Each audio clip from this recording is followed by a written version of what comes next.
Hey guys, welcome to Aurora Art Studios. My name is Tony, and today I'm going to be drawing Gon transformed after he goes into full rage mode in the Chimera Ant arc. If you're new to the channel, I'll be doing videos just like this one at the start of every week, and I'm trying to build a community of people who are anime fans and artists and love to express themselves through art. So if that's something that interests you, consider subscribing. Alright, so let's get straight into it with today's first drawing tip. You have to use a perspective grid, because I had no idea that it would take so long doing something so simple just because I couldn't get the perspective right from the start.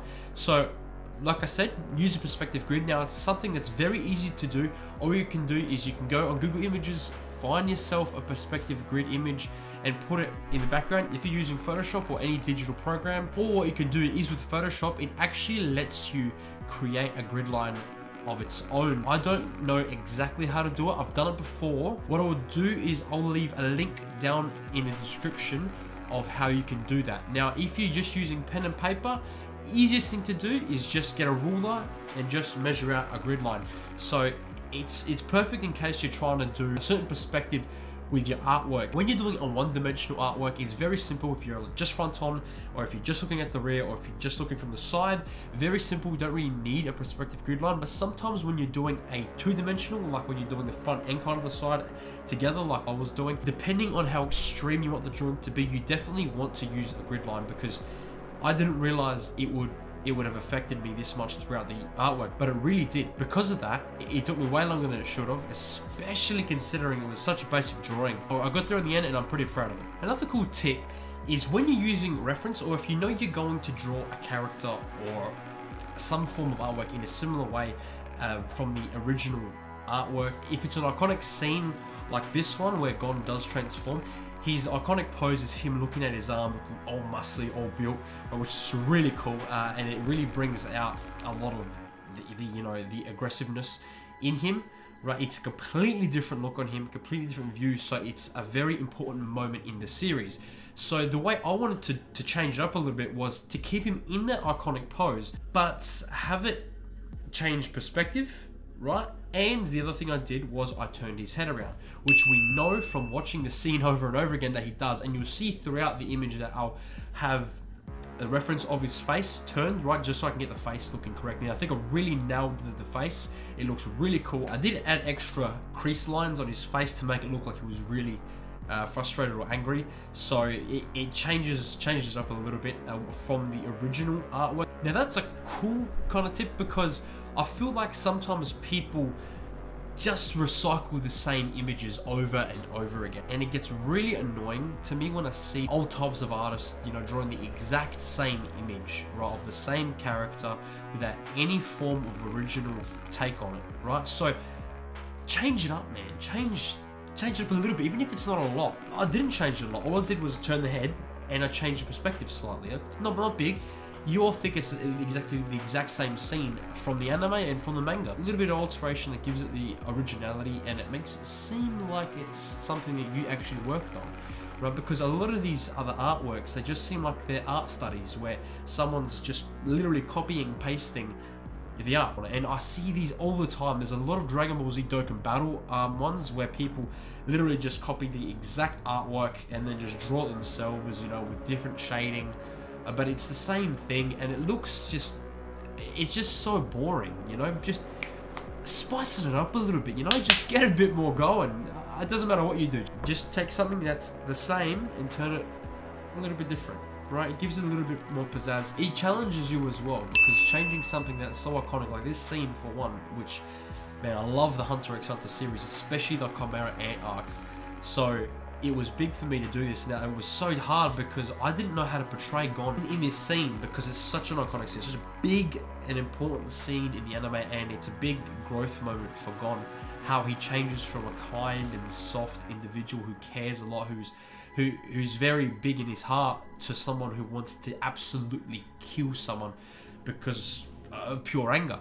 So it was so cool when it happened in the manga and in the anime. I didn't really know how to portray it at the start. I did just go with just that stance. Originally, I was gonna draw Gon in his normal form, kind of falling into the darkness, and behind him having him as an adult looking all buff and muscular, knowing like that's what happens after the transformation and all the anger. It turned out well. I'm glad. I feel like I definitely got the exact same feeling from the anime, just from the artwork. So definitely something that I'm proud of. Now, another thing you would have seen me do at the start of the video is use a lot of reference when it came to bodybuilders and their physical anatomy, because with this transformation, Gon is real muscly, real buff. Now, I did feel like the anime wasn't as anatomically correct as it should have been, but it was pretty damn close. It was just a simplified version of it. But my style is adding more detail. That's just the way I like to do it. And so I wanted to make sure that the arm, especially the one that's closer to us, looked really good, because I know the outside of the arm has a lot of detail to it, whereas like the inside of the arm and legs are very bulky and there's not too much detail. So it was good. I could add that much detail to that side of the arm, and especially up close, because it looks really cool, looks really mean. He looks like he's about to mess you up. So that's just how important knowing the human anatomy is, because I don't remember it off by heart. I haven't drawn it enough times. I do know roughly, but it did take me a while to get to this point. So using a bodybuilder as reference was so good. Great idea, right? Always a great tip. And I don't even know which video I haven't put that in, using reference and knowing your anatomy, because it's just huge for me. It's huge for me, and it should be for you as well. So make sure you absolutely use reference, especially when it comes to human anatomy, because that is the biggest problem with a lot of upcoming artists. They don't get the anatomy right. It doesn't matter what perspective it is. It doesn't matter whether it's simple, but it's because, especially anime, it's easy to simplify everything you're doing.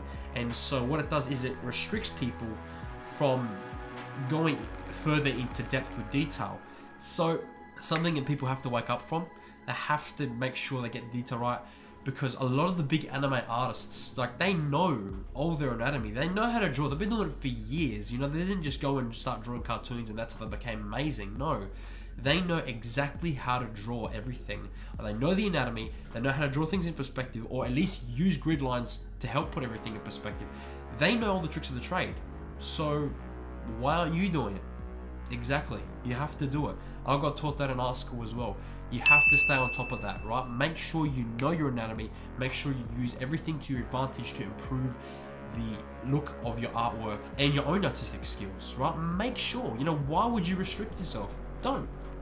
Do what I'm telling you, and make sure to use the reference and know your anatomy. Study it, become better, and become a much more fluent artist. Now, another cool tip is just to use yourself as reference, right? A lot of the time throughout the image, I did have some trouble drawing the legs in perspective. So what I did was, I have a mirror right next to me here, and what I did was I took a picture of my legs in the exact perspective or exact position that I wanted to draw it in my image here. And so what I did was I just took the photo, uploaded it with the computer, and used it as reference. Now, it took a while, so I did edit a lot of that out, and so you didn't get to see a lot of it, but that's all right, because in the end you understand now you understand what happened, right? So now that can be as easy as just looking at your hand instead of taking a photo. Another good idea is, if you don't have a mirror, is to get someone that you know who you're living with, just take a photo of you in the exact perspective or in the exact position that you want to draw your character. So then you can refer to yourself in the exact position, so you don't have to go digging for all these different artworks for what you're trying to do. Another small and obvious but very important tip is to make sure you know where your light source is coming from. A lot of the time in this artwork, I did have a problem with knowing where the light source was coming from, because I was referring to an image where the light source wasn't really obvious. It seemed like it was coming from the back, it seemed like it was coming from the front and the side, but that didn't make sense, because most of his left arm is all dark, and that doesn't make any sense. So I decided to scrap that and just go with one light source where I felt it looked best, and I picked from the back, and that's how it turned out. I think it turns out very nice, and you'll see in the end, and you'll see what I'm talking about. The best thing is, I do have windows right here, so I do have a lot of natural light that I can compare the way my own body reacts to the light. So it's very, very simple. Now let's see how the artwork turned out.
So there you have it.